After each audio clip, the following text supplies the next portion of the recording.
Personalmente, primero quiero recordar que traductor de alguna manera siempre traidor, y representación no es participación. O sea, me correspondió a mí hablar lo que compensamos o lo que condensamos todos, pero creo que los matices de lo que pasó ayer entre las veintitantas personas que conversamos todo el día, pues nunca podrá reducirse a lo que yo pueda representar acá. En ese sentido, más que conclusiones en términos de cierre, voy a dar cuenta de las conexiones que establecimos en nuestra comisión. Entonces, quiero recordar que lo importante aquí no es tanto lo que yo lea, sino los significados que ustedes le puedan atribuir. Como quiero recordar que cuando hablamos del ser humano, yo no hablo de un ser humano abstracto, sino los seres humanos de carne y hueso, hombres y mujeres con los que estamos aquí en este encuentro, en este momento, en esta ciudad. Hablamos de la cultura del entretenimiento como contexto que exige reflexionar sobre su práctica.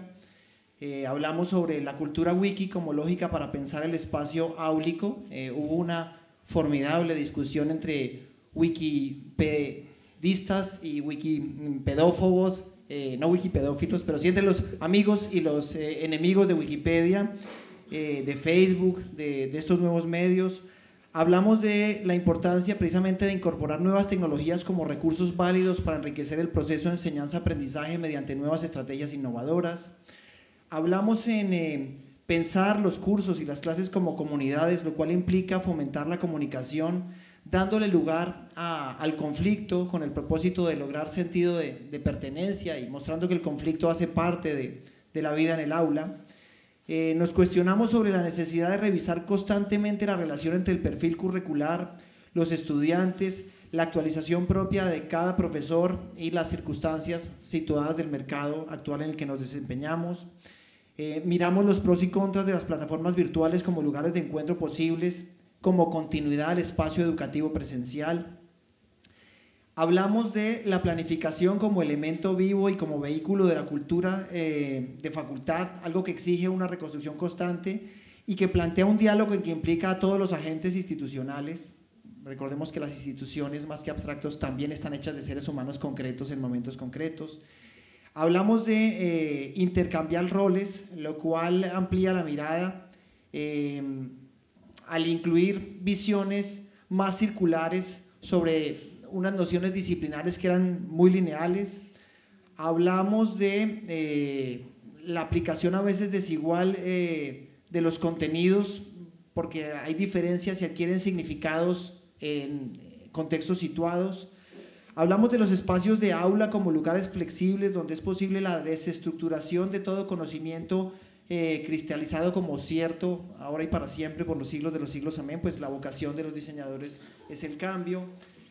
Hablamos de la necesidad de generar constantemente creatividad e innovación y revisar constantemente lo que consideramos creatividad e innovación, de la ineludible tarea de aprender con el otro, quien quiera que éste sea, de tener en cuenta el clima del aula, de adaptarse sin temor a cambiar la actividad en el caso de que el grupo, que constituyen siempre profesores y estudiantes, pierda el rumbo en ella.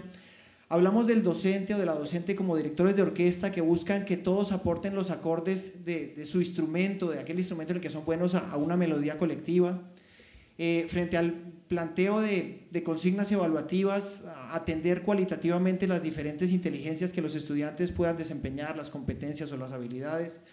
Hablamos de la intersubjetividad y de la articulación de comunidades de diseñadores como fuente para nutrir todo proceso que implique la enseñanza, difusión o reflexión sobre la práctica en sí.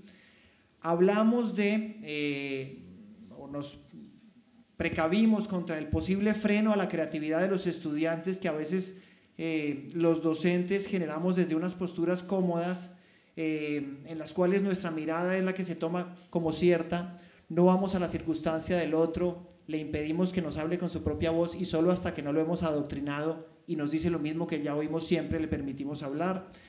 Hablamos de deconstruir modelos internos que hemos naturalizado para planificar una clase situada, la situación fue una preocupación permanente.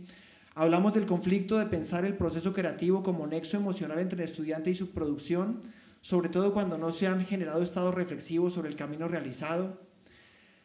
Bueno, esto sí es deferencia de mis compañeras a algo que tenemos en la Jorge Tadeo Lozano. Hablamos de una experiencia llamada super miércoles, algún momento en los 2 últimos cursos donde reunimos a los estudiantes a presentarles los proyectos a sus padres y a sus madres, y eso genera cosas muy bonitas porque hay papás y mamás que decían: he pagado toda la carrera de mi hijo, pero no sabía en qué consistía el diseño.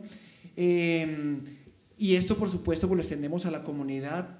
Hablamos del riesgo de basar la clase sobre una lógica anclada en una noción jurisprudencial, y nos cuestionábamos sobre las siguientes preguntas.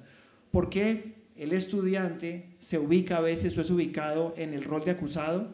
¿Por qué el docente se ubica a veces como abogado acusador ante un estudiante sin abogado defensor? Cuestionamos los modelos empáticos versus los modelos confrontacionales. Hablamos del desencuentro anacrónico que provoca pensar la relación docente-estudiante a partir de etiquetas como profesor-alumno, profesor de papel, alumno de pixel, profesor moderno, alumno postmoderno, profesor análogo, alumno digital, el conocimiento y la ignorancia, el experto y el ignorante. Y recordamos que desaparecidos los estudiantes de la ecuación, los docentes de nadie son o somos. Hablamos de la necesidad de capacitación docente para aquellos que tienen una práctica anclada en su experiencia fundamentalmente.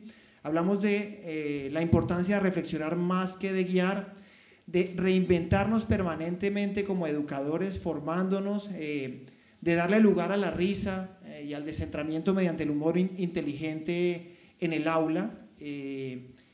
Hablamos de una infinidad de cosas que me hacen pensar que más que salir, entramos. Yo agradezco a Gabriela, a Natalia y a Daniela, rutilantes personas que me convidaron a ser parte del grupo que hizo las reflexiones finales. En un grupo donde había mayoría de mujeres, me cupo a mí con algo de culpa, y siendo especialista, pues mi maestría es en diseño y género, hablar inmerecidamente. Creo que fue porque llegué primero que Daniela, porque realmente las que llevaron de una manera empática, formidables, y las que merecen el aplauso son ellas. Fue una maravillosa experiencia. Muchísimas gracias por todo.